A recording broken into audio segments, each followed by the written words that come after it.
new LinkedIn Hiring Pro can't undo your last hire, the no-show. Who set you back because they didn't show up on day one, or day two, or ever again. And now your product launch is delayed because you're talking to alien abduction podcasters to track them down.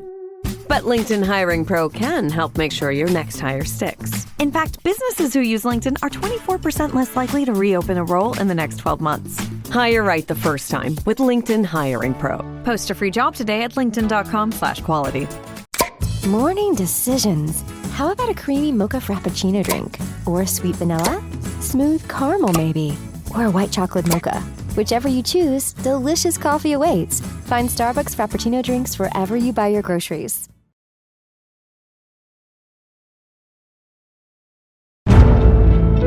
Welcome to The Hypnotist, the show that gives you inside access to cutting-edge hypnosis with real clients facing genuine issues. Brought to you by the hypnotherapist demanded by celebrities, CEOs, and even royalty, Adam Cox.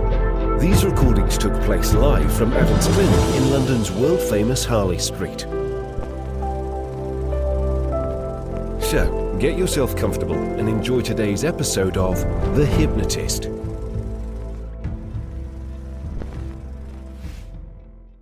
Hi, it's Adam here, and you're about to listen to a hypnosis session to help finally defeat anxiety when it comes to presenting and public speaking. And I was working with a client that had already made a lot of progress on the first couple of sessions. The anxiety had reduced, but they felt this niggling feeling that what if they can't completely get rid of the anxiety? So I reversed the question and I said, what would need to happen in order for you to feel absolutely convinced that you don't have this fear, this anxiety, this phobia anymore? And for her, the key response to that was to not feel, to actually feel that they wanted to kind of speak. They wanted to take the opportunities, and that when they did that, the anxiety was so low it didn't bother them. So there's two key ingredients: the motivation, wanting, and then the physiological experience. And they had various references in their life where they did have anxiety to begin with, but because they kept doing it, anxiety got lower and lower, such as they originally had a fear of flying and they don't have that fear of flying anymore. So what this really does, this hypnosis session, is it creates a timeline of two possible futures. The future where they constantly avoid or hide or shirk away from any kind of responsibility to present or to host meetings or to publicly speak. And then the other timeline where they look for every opportunity to do it within the workplace and beyond. And then they get to evaluate where they perceive these futures will take them.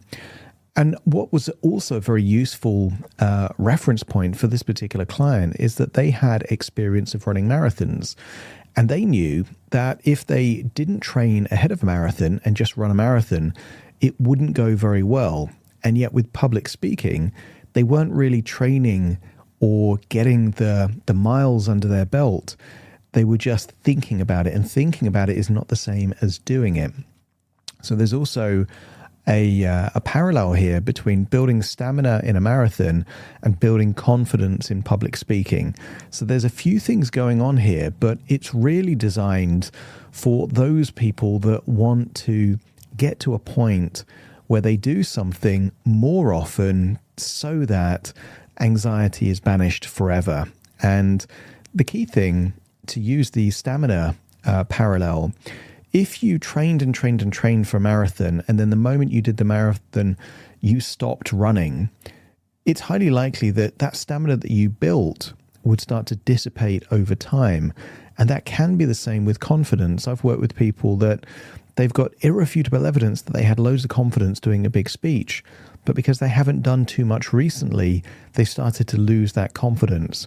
So if you do get to a point where you're confident speaking, keep your stamina high, keep your confidence high in that area by doing it more and more. So this session should be useful to help give you the light at the end of the tunnel to defeat anxiety and a few strategies that may make sense for you. Just be aware, though, that it was created for an individual, and as such, some of the suggestions would have been right for them and not quite right for you. So just disregard any suggestions that don't quite fit. And if you like the idea of a bespoke session with me, check out the show notes. There's various resources there, and you can book a consultation call at a discounted rate because you listen to the podcast. For now, though, find a quiet, comfortable place where you won't be distracted or disturbed. Relax and enjoy the session.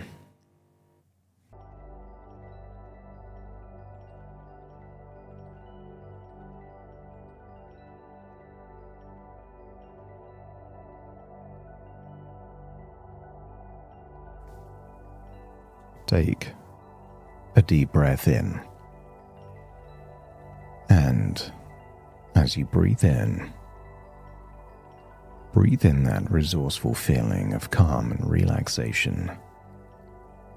And as you exhale, give permission to release any tension, any stress, any worries. All of that tension that's had no place to go.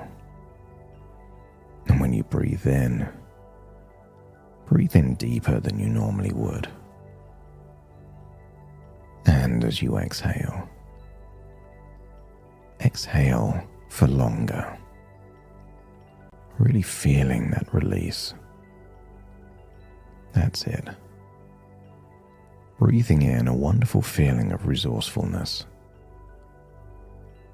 And just allowing any stress, any worries, any anxiety to use the outward breath as the release valve. That's it.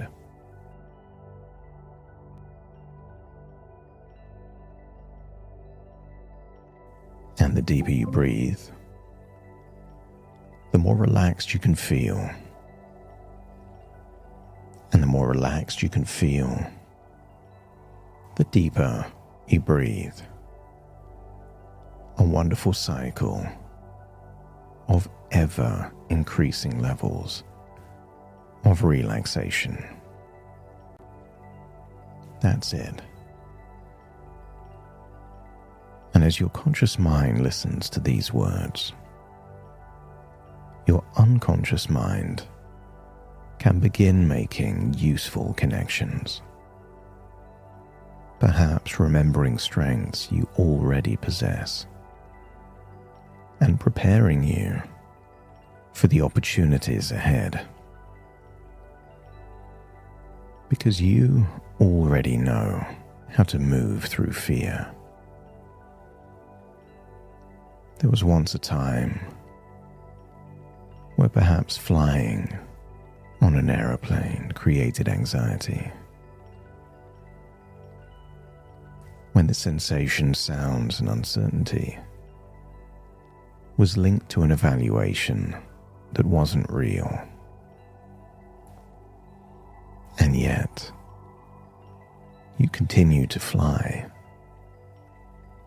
And I wonder how many wonderful places in the world, how many wonderful experiences that you've experienced wouldn't have happened if you interpreted those false evaluations as if they were real.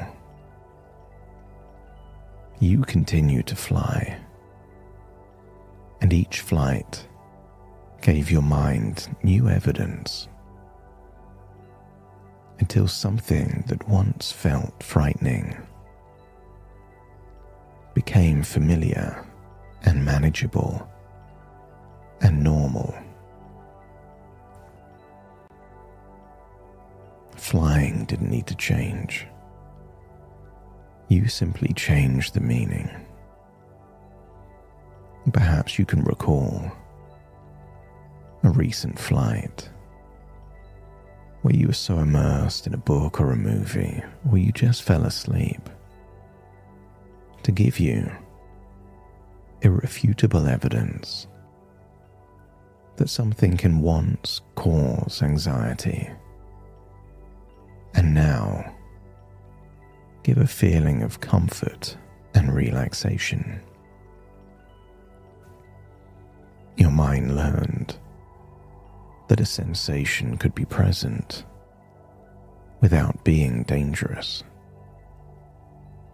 That anticipation could be felt without ever controlling you. Through repetition, you turned the unfamiliar into something ordinary. And the very way that your mind learned with flying, those neural pathways can apply the same strategy and structure to speaking and presenting. What some person will label anxiety, another person describes an identical sensation as excitement. That cortisol in your blood can mean preparation and alertness. Yet to another it can be a warning sign.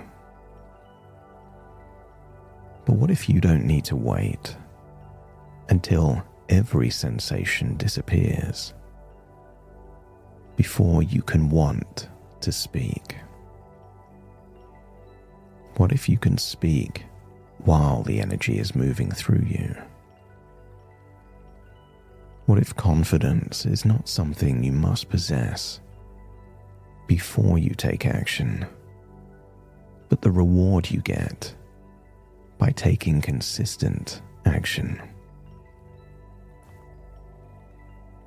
Confidence is what repetition produces.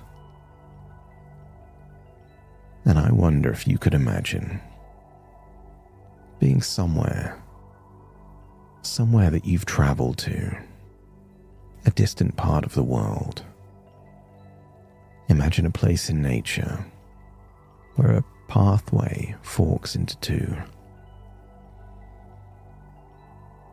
These two pathways that diverge can represent two different timelines. The first timeline, the one on the left, is a version of you that continues to avoid speaking whenever possible. You might do it reluctantly,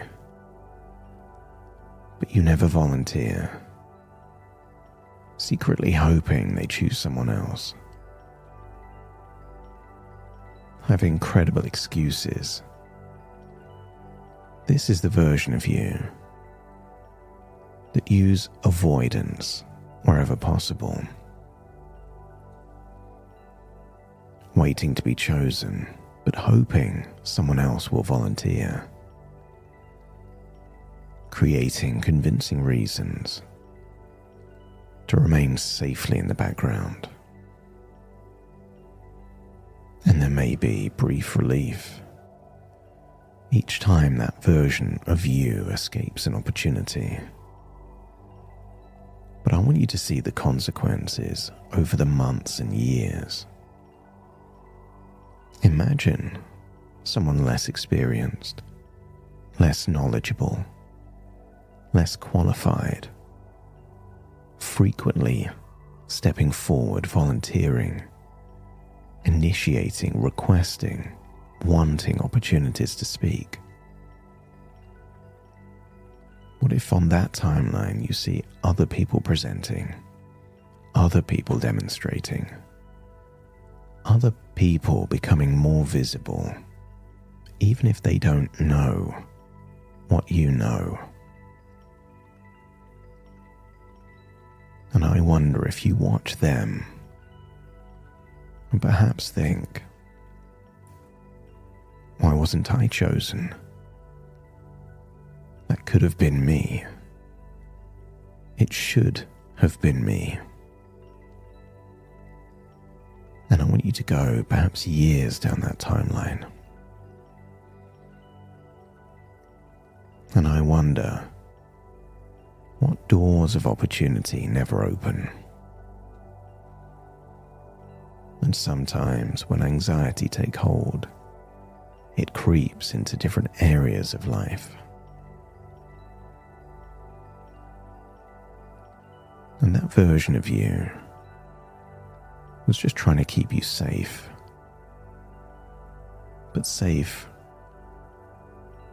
doesn't always mean flourishing. And if you can reach a point where that version of you successfully avoided all of those opportunities to speak, but when you had to, felt anxious because it was so unfamiliar. If that timeline feels like a timeline that isn't aspirational,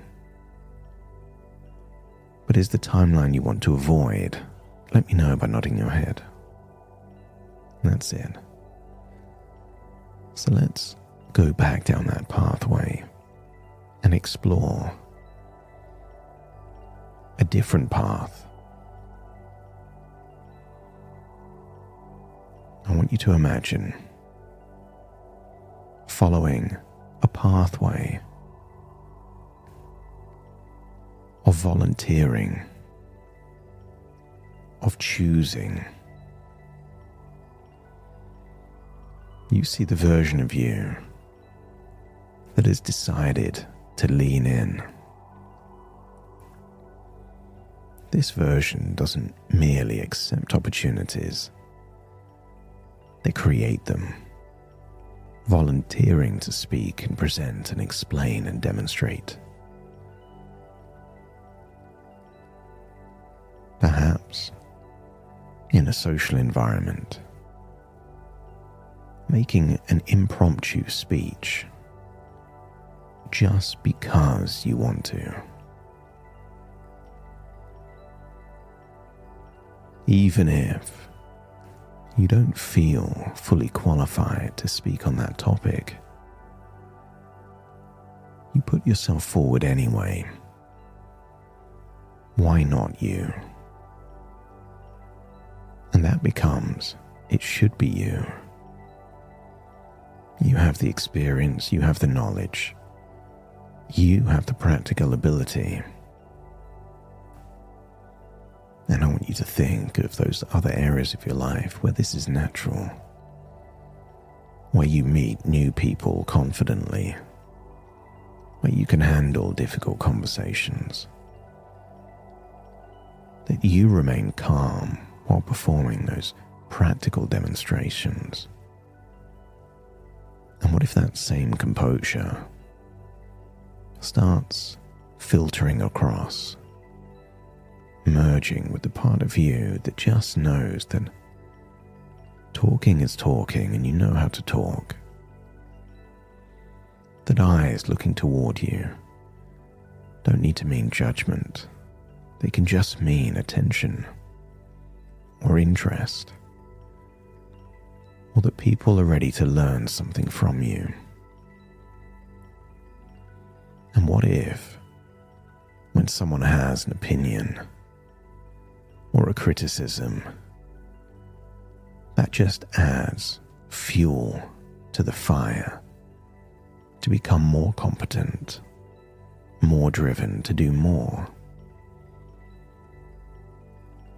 What if it creates defiance, not a deterrent?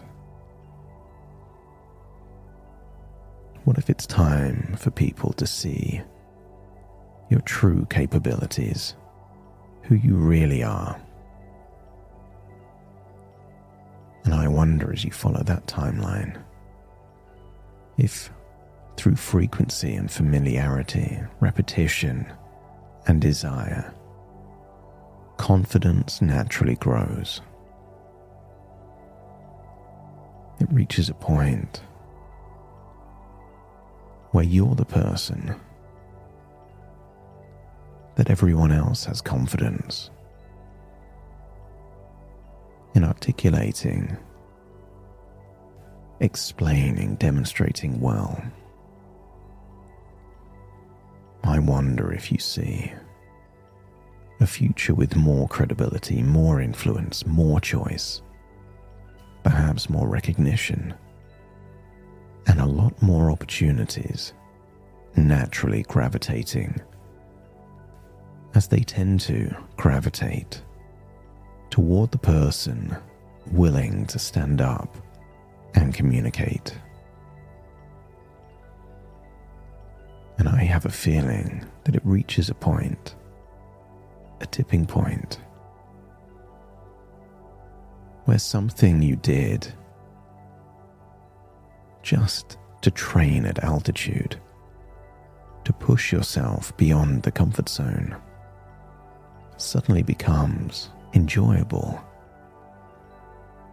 something you genuinely want to do. I wonder if there's a place in the timeline you get frustrated or annoyed or upset if you're not given the opportunity to speak.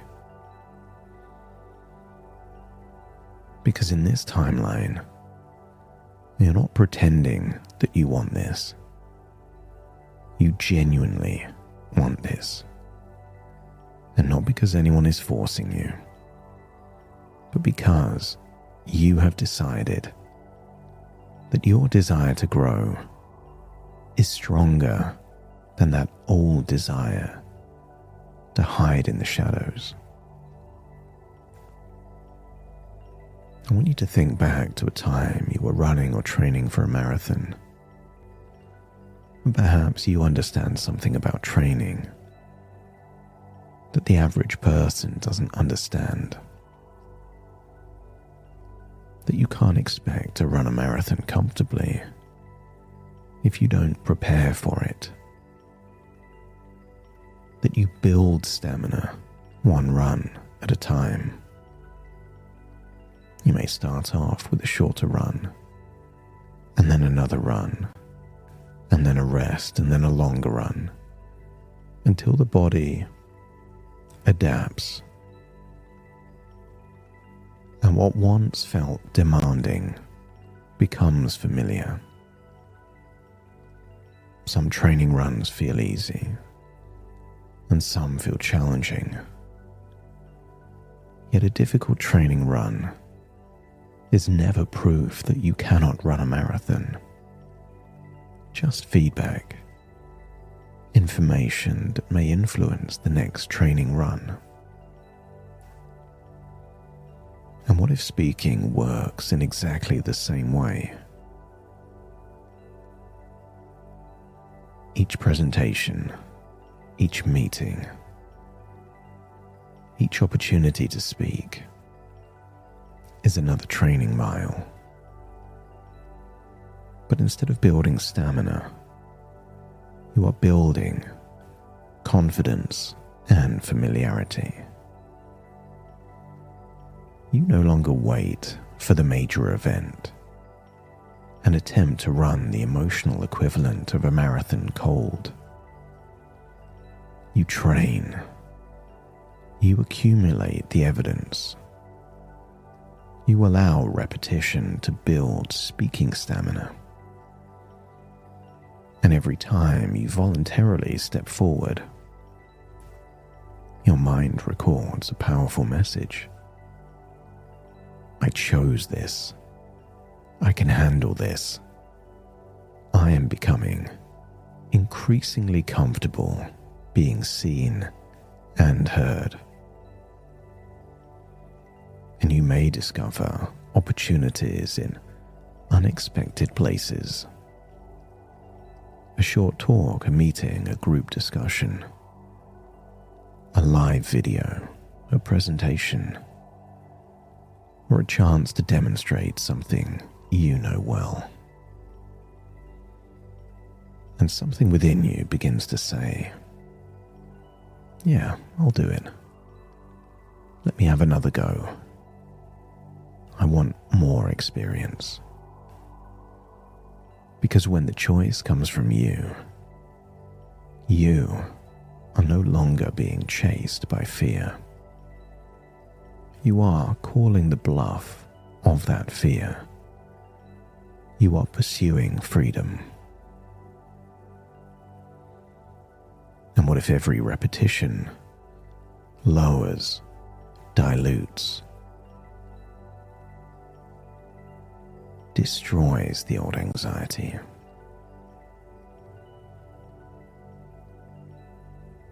Perhaps the first opportunity creates some sensations, but the next contains less, and the next feels more natural still. The mind habituates, the body adapts, the voice finds its rhythm, and soon you've accumulated so much evidence that speaking comfortably becomes the most plausible and natural expectation. Just as you can now board a plane without the old fear, it won't be long before you can stand in front of a room of colleagues, peers, bosses, or customers, and wonder how this ever seemed so challenging.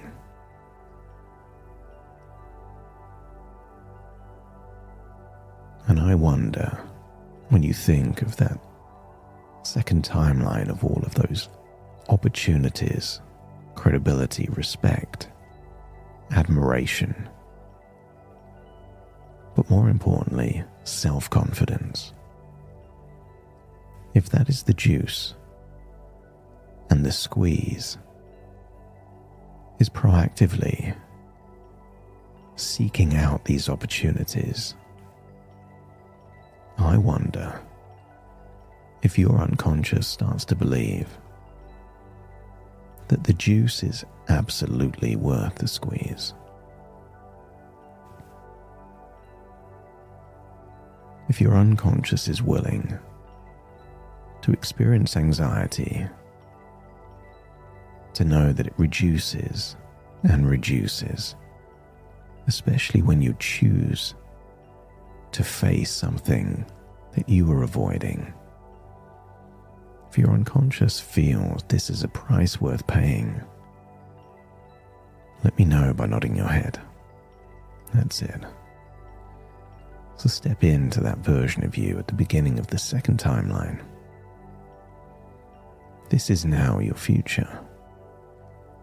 As you allow your mind to start thinking of all the different ways that you can engineer opportunities, not just passively waiting. What can you do to engineer them, initiate them, to make them happen? And every time you do, confidence grows like stamina, and anxiety disappears like weakness. It's time to float back, taking all these wonderful feelings with you, a new sense of wanting, of desiring, a future of your own choosing. So take a deep breath in through your nose and out through your nose. Wiggle your fingers and wiggle your toes. Connect and calibrate into the here and the now as I now count from 1 to 10 to awaken you. Starting to count. 1, 2, 3, waking up. 4, 5, 6, more alert. 7, 8, open your eyes, open your eyes. 9, 10, wide awake, wide awake, wide awake.